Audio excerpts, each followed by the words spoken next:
묵상하며 찬양하며 나아갑시다.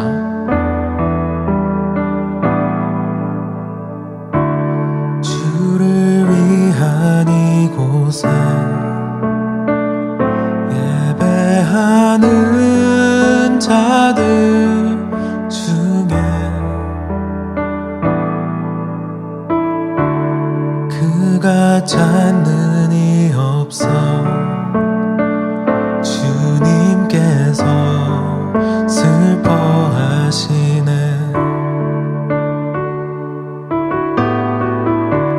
주님이 찾으시는 그 한 사람, 그 예배자, 내가 그 사람 되길 간절히 주께 예배하네. 주 은혜로 이곳에 서 있네. 주 임재에 엎드려 절하네. 그 어느 것도 난 필요 없네. 주님만 경배해. 주 은혜로 이곳에 서 있네. 주 임재에 엎드려 절하네. 그 어느 것도 난 필요 없네. 주님만 경배해.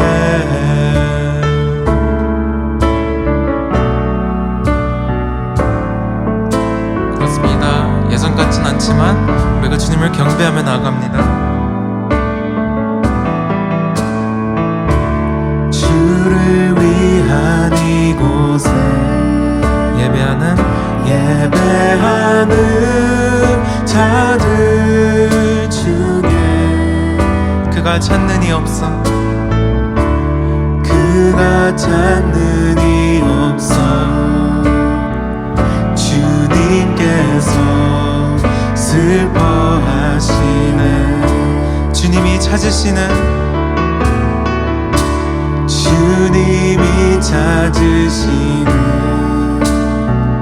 그 한 사람, 그 예배자, 내가 그 사람 되길 간절히 주께 예배하네. 주 은혜로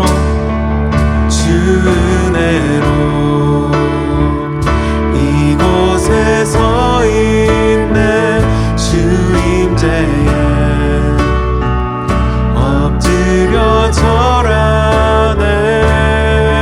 그 어느 것도 난 필요 없네. 주님만 경배해. 주 은혜로 이곳에 서 있네. 주 임재에 엎드려 절하네. 그 어느 것도 난 필요 없네. 주님만 우리 목소리 높여 찬양하며 나아갑시다. 주 은혜로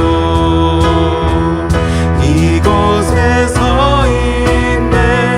주 임재에 엎드려 절하. 그렇습니다. 주님을 경배하며 나아갑니다.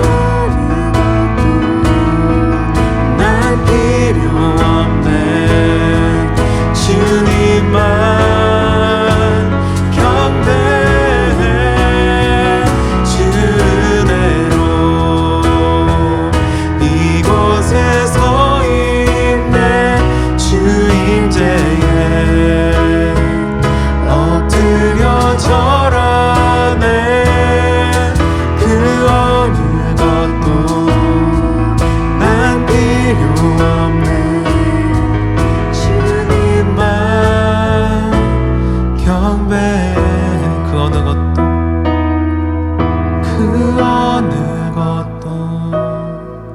난 필요 없네 주님만 경배해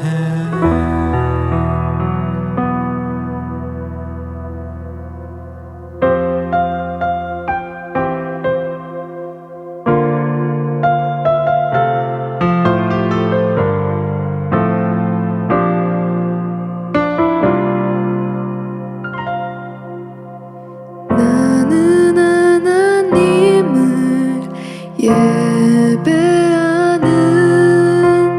예배자입니다.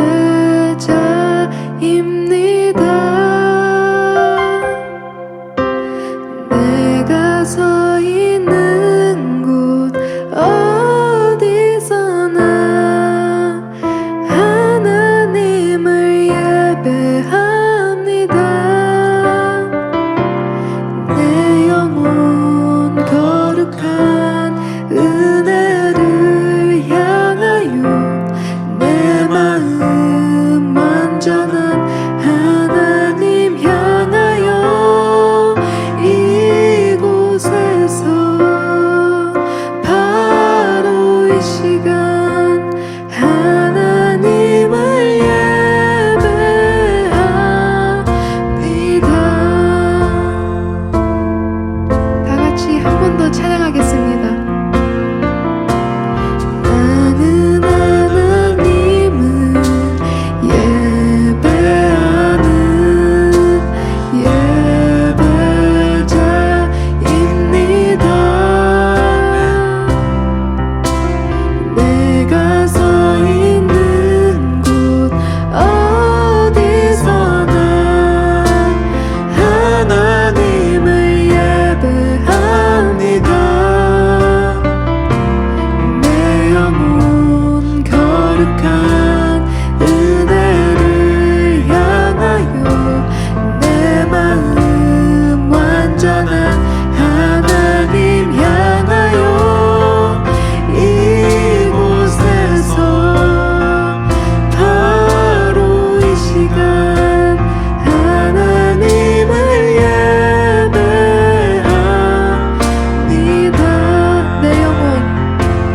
내 영혼 거룩한 은혜를 향하여 내 마음 완전한 하나님 향하여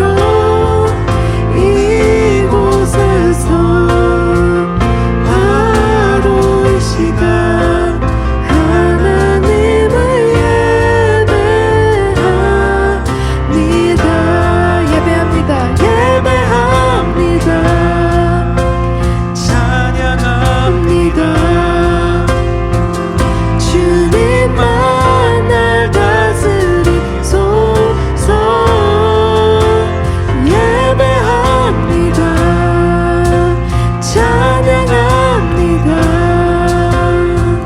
주님 홀로 높임 예배합니다. 예배합니다. 찬양합니다. 주님만 날 다스리소서. 예배합니다. 찬양합니다. 주님 홀로 높임 받으소서.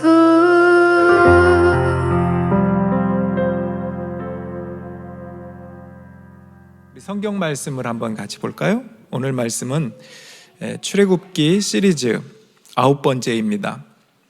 출애굽기 8장 1절 말씀 우리 앞에 있습니다. 우리 세 줄밖에 안 되거든요. 오늘은 같이 한 목소리로 크게 하기 힘들 거예요. 그러나 같이 읽어보면 좋을 것 같습니다. 자, 시작. 여호와께서 모세에게 이르되 너는 바로에게 가서 그에게 이르기를 여호와의 말씀에 내 백성을 보내라. 그들이 나를 섬길 것이니라. 아멘. 자, 오늘은 10가지의 재앙에 관해서 말씀을 나누려고 합니다. 여러분 중에 10가지 재앙을 외우는 분이 혹시 계신가요? 10가지 재앙. 10가지 계명, 10계명은 많이들 외웁니다. 굉장히 중요하고 의미가 있어 보입니다. 그런데 10가지 재앙은 별로 의미가 없어 보이기도 하고 그걸 뭐 순서적으로 외울 필요가 있나 싶기도 하고 재앙은 무섭고 부정적인 건데 뭘 굳이 외워? 이렇게 생각할 수도 있어요. 그런데 10가지 재앙이 중요합니다.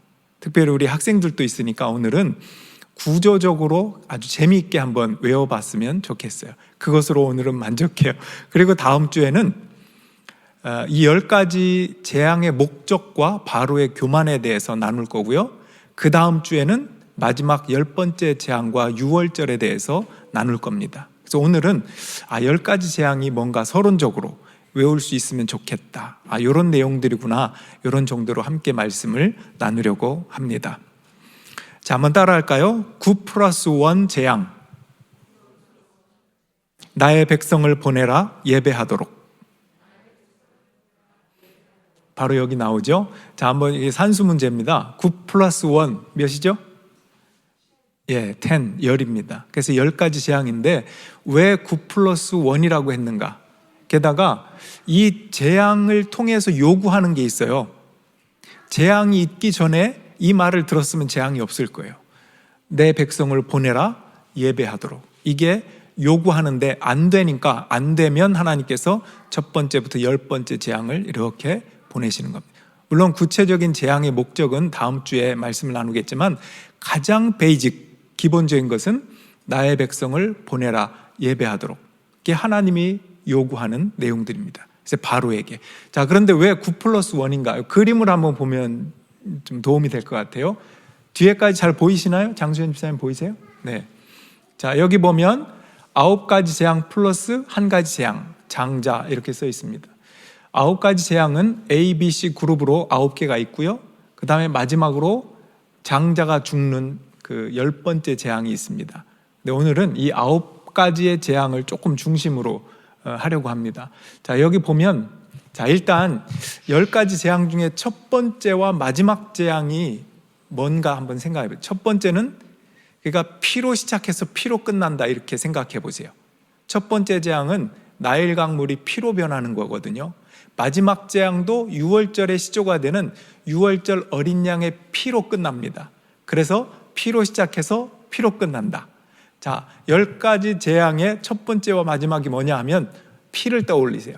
첫 번째는 피재앙, 마지막 유월절 어린 양 피, 장자의 죽음 재앙 이렇게 생각하세요. 자, 그 다음에 9가지 재앙 중에 지금 9개가 있어요. 정확하게 가운데 재앙이 뭐죠? 전염병. 요즘 코로나19가 전염병이에요. 물론 여기에 전염병은 동물들, 짐승들에게 옮기는 전염병이었고 그 옆에 6번 피부병이 사람에게 오는 그런 전염성 그 종기, 피부염이었습니다. 그래서 어쨌든 5번 전염병 하면 요즘 마침 그 코로나19랑 매치가 되면서 가운데는 전염병이구나. 이것만 딱 기억해 놓으시면 나머지는 쉽습니다. 먼저 제가 조금 말씀을 드려볼게요. 첫 번째 피재앙. 제가 반복하는 것이 있다는 것을 나중에 한번 눈치채 보세요. 지금 말씀드릴게요. 모세가 이른 아침에 바로를 찾아갔어요. 바로가 물가에 있었습니다. 나일강에.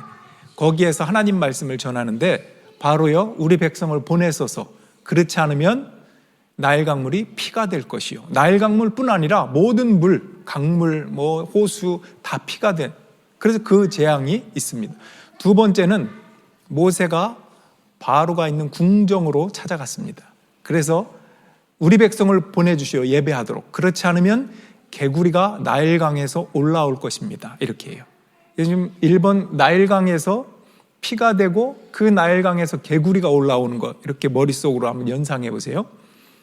그리고 세 번째는 이 재앙입니다. 그 다음에 파리 재앙 네 번째.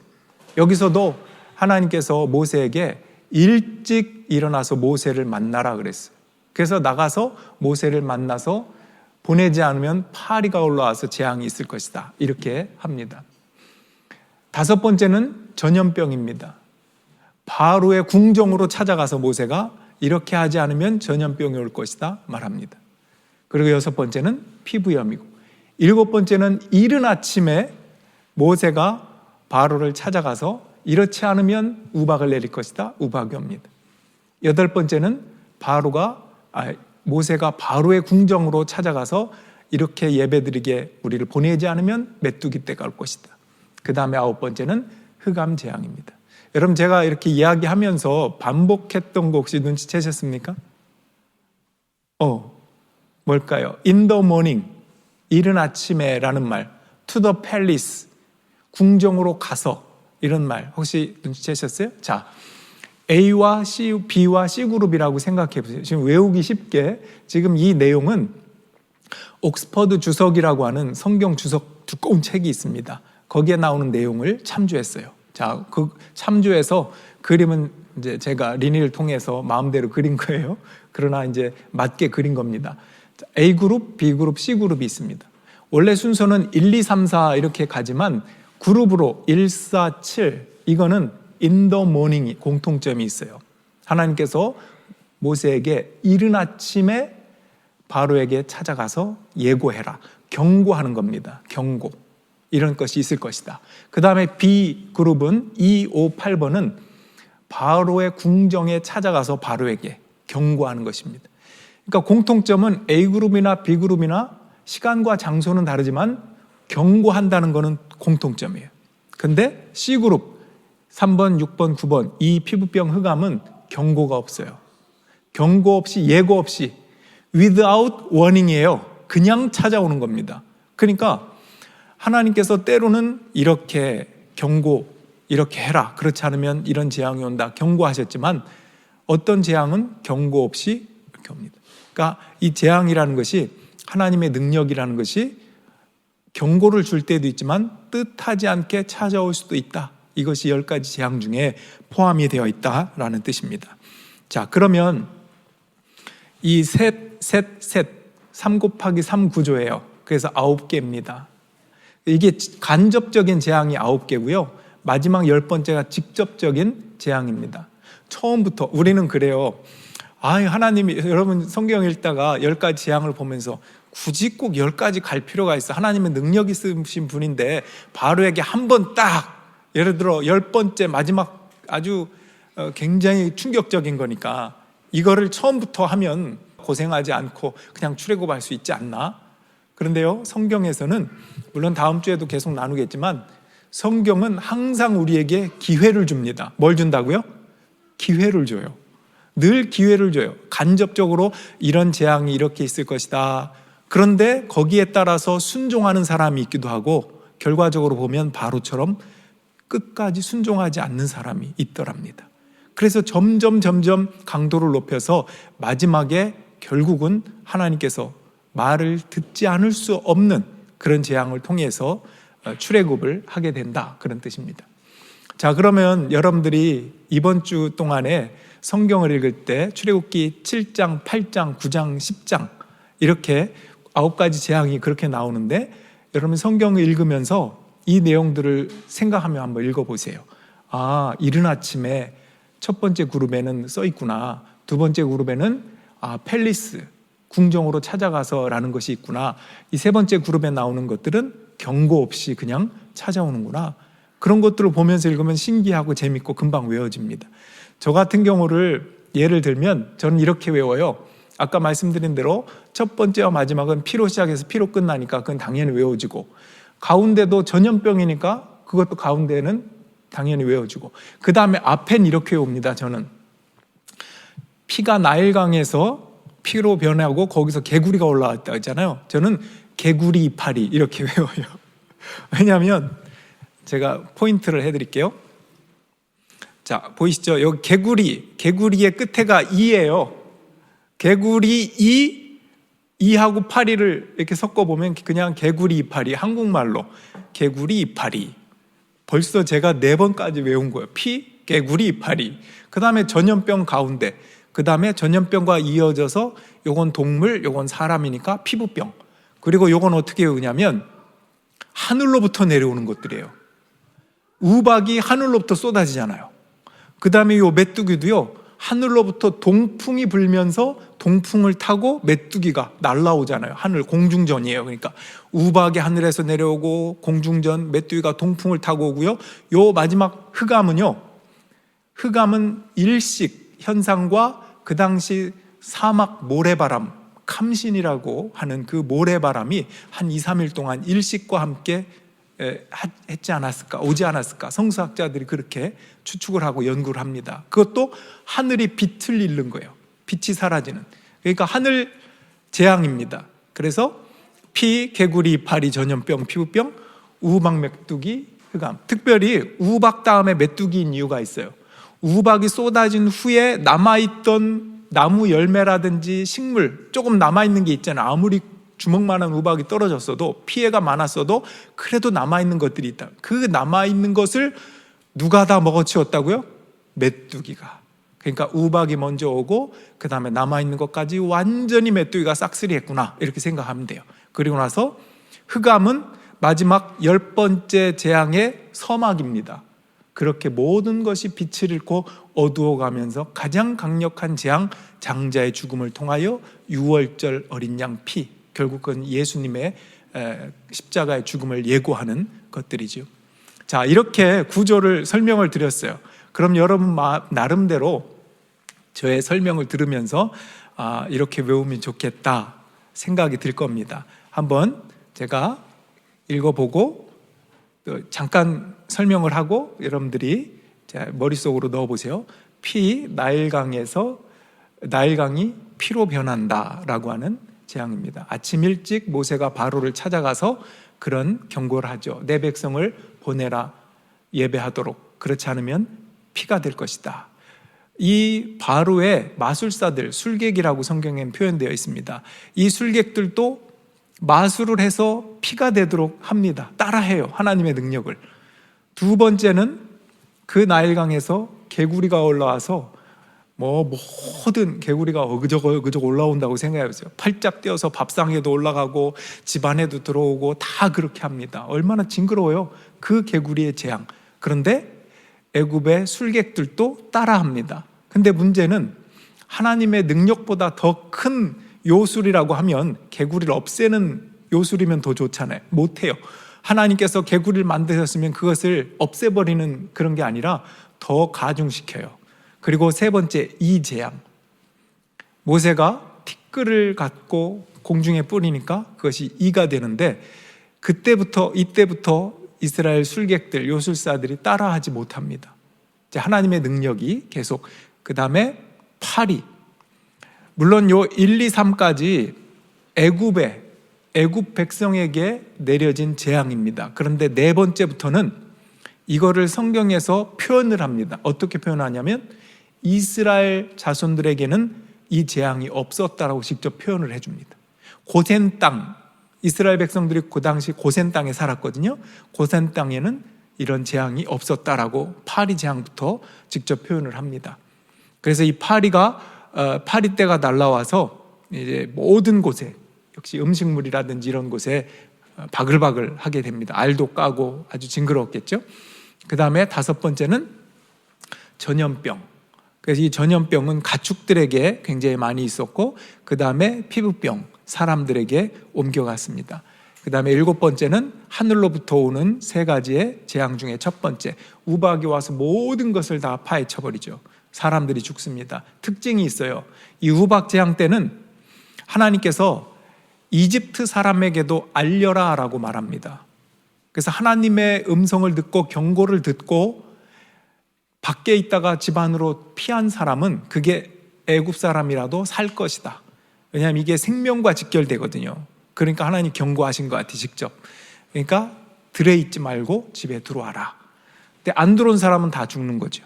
그러나 애굽 사람 중에도 하나님을 두려워해서 들어온 사람들, 이 재앙을 피합니다. 이게 우박 재앙이고요.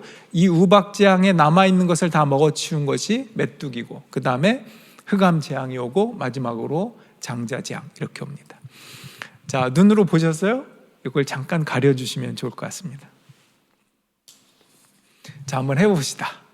자, 오늘은 이 재앙을 한번 외워보자 그랬는데, 자, 머릿속에 1, 2, 3, 4, 5, 6, 7, 8, 9. 자, 첫 번째 재앙이 뭐죠?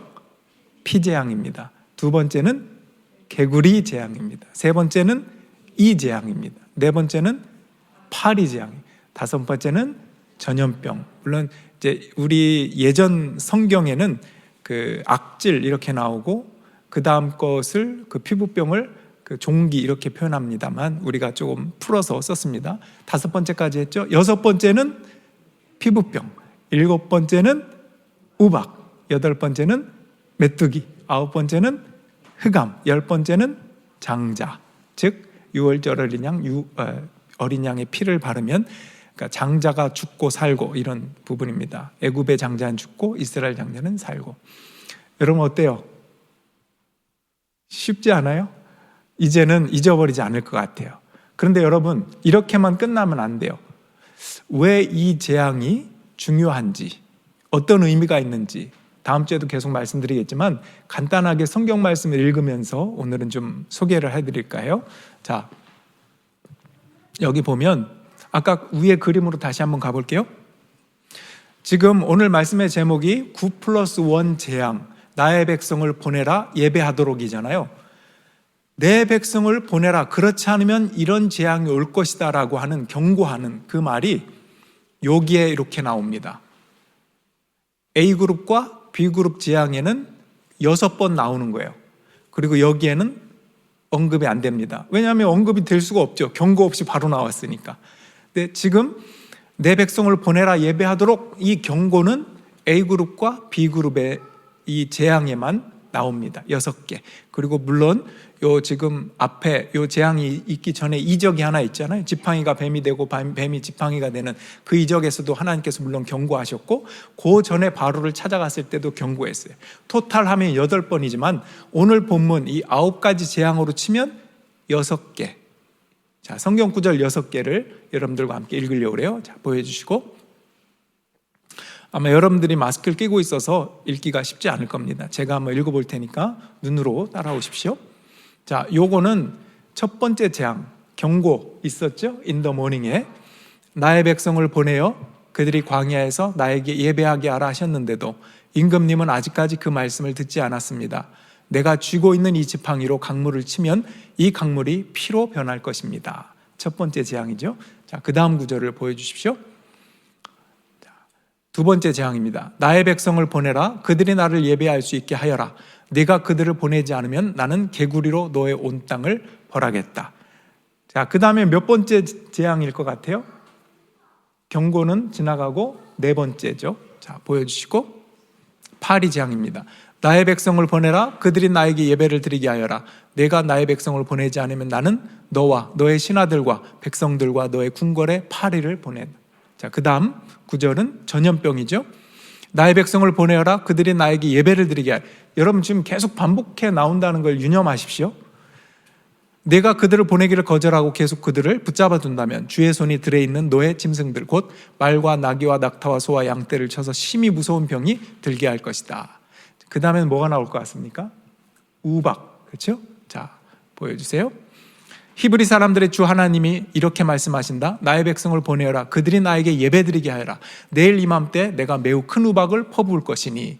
마지막으로 어디에서 나오고 어떤 재앙? 메뚜기. 자, 보겠습니다. 내가 언제까지나 내 앞에서 교만하게 굴려느냐? 나의 백성을 보내어 나를 예배하게 하여라. 내가 나의 백성을 보내기를 거절하면 나는 내일 너희 영토 안으로 메뚜기 떼가 들어가게 할 것이다. 공통점이 다 있죠. 블라블라블라 뭐예요? 내 백성을 보내라 예배하도록. 그 다음에 그렇지 않으면 재앙이 온다. 그 재앙은 첫 번째 그룹, 두 번째 그룹에 표현은 되어 있지만 표현이 되어 있지 않은 마지막 세 번째 경고 없는 그 재앙에도 해당이 되는 거죠. 하도 바로가 말을 안 들으니까 찾아가기 전에 거절하니까 경고 없이 그냥 세 번은 보낸 거예요. 그런 면에서 보면 이 10가지 재앙에 다 해당되는 거예요. 내 백성을 보내라 예배할 수 있도록. 자, 여러분 말씀을 정리하면서 여러분 예배 아까 이제 나오셔서 기도하실 때 울먹울먹 하셨어요. 이 얼마나 이 예배가 사모하고 지난주에도 모였고 오늘 두 번째 예배당 모임을 하고 있는데 얼마나 이 예배를 사모했으면 그게 제가 너무 감동이 되더라고요. 물론 오늘날 예배라고 할 때 그 예배가 꼭 예배당 예배만 의미하는 건 아니겠죠. 우리가 온라인 영상을 통해서도 예배 드릴 수 있습니다. 그런데 적어도 오늘 본문 말씀 구약에 나와 있는 출애굽기의 엄중한 하나님의 그 근엄하시고 진지한 이런 모습으로 보면 우리의 마음에 이런 마음도 필요하긴 합니다. 아, 예배가 얼마나 우리에게 엄숙하고 귀한 것인가 하는 것이. 어떤 면에서 보면 그렇잖아요. 내 백성을 보내라 예배하도록. 예배하지 않게 하면 너에게 재앙이 온다. 바로에게 경고한 게 그거 아닙니까? 그만큼 예배가 중요합니다. 그런 면에서 구약적으로 볼 때는 때로는 심판의 하나님, 그렇게 하지 않으면 우리에게 어떤 두려운 무엇이 오는 그런 것으로서도 이것을 공부할 의미가 있긴 합니다. 그런데 예수님이 오셔서 신학시대에 예수님이 뭐라고 말씀하시죠? 하나님께서 그렇게 경고하고 심판을 예고해도 인간이 말을 안 들어요. 죄인이니까.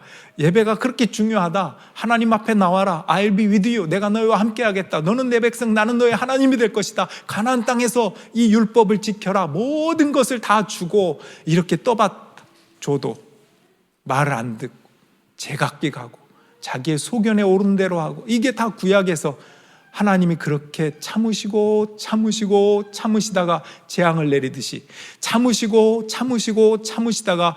당신의 아들을 직접 보내셔서 신약 시대를 열고 우리가 그분을 메시아로 믿고 순종하면서 여기까지 오지 않았습니까? 그 예수님 뭐라고 그러셨죠? 예배에 대해서 예배할 때가 올 것이다. 예배하는 자는 신령과 진정으로 예배할 것이다.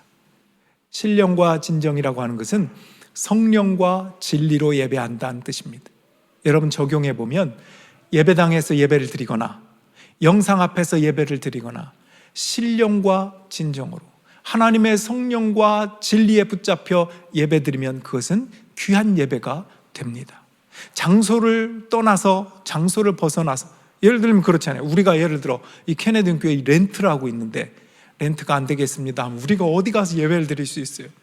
그동안 이렇게 예배를 드려올 수 있는 장소가 있다는 것에 너무나 감사하지만, 그러나 어떻게 될 수 알 수 없는, 그럴 땐 그러면 우리는 예배를 못 드리는 사람입니까? 그렇지 않죠. 어떤 상황, 어떤 자리, 어떤 장소이든 우린 예배자로 설 수 있어. 어떻게? 하나님의 성령과 진리로. 여러분, 성령과 진리로 예배하는 예배자, 그 예배자는 어느 곳에서나 어떤 곳에서나 때와 장소를 구별함이 없이 하나님 앞에 설 수 있다는 것, 이것이 얼마나 귀한 일인지 모릅니다. 특별히 그런 신령과 진정으로 예배하는 사람들은요, 겸손할 수밖에 없습니다. 바로는 아무리 예배를 드리게 해라, 내 백성을 보내라 그래도 그 마음에 교만함이 자리 잡고 있어요. 하나님을 하나님으로 보지 못해요. 내가 하나님보다 높다라고 하는 무의식적인 마음으로 내가 모든 것을 판단하려고 합니다. 그런 면에서 예수님이 말씀하신 대로 신령과 진정으로 예배를 드리면 달라져야 돼요. 예배를 드리고 저 예배당 문을 나서는 순간 우리는 가정으로 돌아가고 직장으로 돌아가고 학교로 돌아가는데, 그 처해 있는 삶의 자리에서 우리의 달라진 모습으로 하나님을 증거하는 것이 예배의 마지막입니다. 그래서 이런 말이 있어요. 예배의 마침은 섬김의 시작입니다. 멋지죠? 예배의 마침은 섬김의 시작. 여러분, 예배를 잘 드렸는데 집에 가서 내가 막 위에 있으려고 하고, 섬김이 아니라 내가 하나님 앞에서 예배를 드리며 겸손해진 사람이 아니라, 여기서는 겸손하게 하나님 기도하고 들어주십시오 낮은 자세로 했는데 집에 가서 다른 데 가서 내가 하나님인 것처럼 이렇게 행동한다면 그건 진정한 예배를 드렸다고 볼 수 있을까? 그렇지 않죠. 그래서 예배는 예배당에서 끝이 아니라 섬김의 시작으로 이어지는 것, 우리의 삶에서 하나님의 살아계심을 증거하는 것, 이것이 진정한 예배요, 예수님께서 우리에게 말씀하신 바다 하는 것입니다. 그런 의미에서 오늘 이 말씀을 듣고 여러분 안에 회개하는 마음이 생기면 그것은 참 크리스찬이에요. 아, 그렇지, 내가 그 말씀을 듣고 보니까 예배라고 하는 것이 이런 것인데 내가 참 교만하게 살았구나, 내가 참 회개하는 마음이 없이 살았구나. 여러분, 그렇지 않도록 하나님이 이미 우리와 함께 계시는데 내가 함께 계심을 느끼지 못하는 것은 하나님이 나와 함께하지 않으셔서가 아니라 함께 계시지만 깨닫지 못하고 자꾸 세상의 무엇인가로 사로잡혀서 하나님을 밀어내고 성령께서 우리와 함께 계심에도 불구하고 느끼지 못하기 때문이 아닐까? 이런 마음으로 하나님 앞에 나아가고 나를 내려놓고 겸손을 훈련해 나가는 것이 필요하다라는 것입니다. 여러분, 오늘 신령과 진정으로 예배하라 하나님께서 말씀하셨는데, 우리가 믿음 안에서 그렇게 하나님의 성령과 또 진리로 나아가는 것입니다. 여러분 가운데 믿음이 없다면 이 자리에 오시지 않았을 겁니다. 또 믿음이 없다면 지금 아마 인스타그램에 올라가는 실시간 영상을 뭐라고 하죠? 제가 단어를 라이브 쉬웠는데 제가 생각이 안 났네요. 라이브 방송이 지금 진행이 되고 있어요. 하나님 앞에 사모하는 마음이 없으면 이 영상 앞에 서서 예배를 함께 드릴 수 없을 것입니다. 근데 우리가 어떤 형편이든 예배는 오픈이 되어 있어요. 현장 예배든 비현장 예배든 예배를 드릴 수 있다는 게 얼마나 귀하고 감사해요. 그 자체로 여러분 기도할 때 이 예배를 드리게 됨을 감사합니다라는 그 마음으로 기도하기 원합니다. 아무쪼록 오늘 말씀처럼 이 10가지 재앙의 순서보다도 더 중요한 것은 예배라고 하는 것이 그렇게 중요한 것이구나.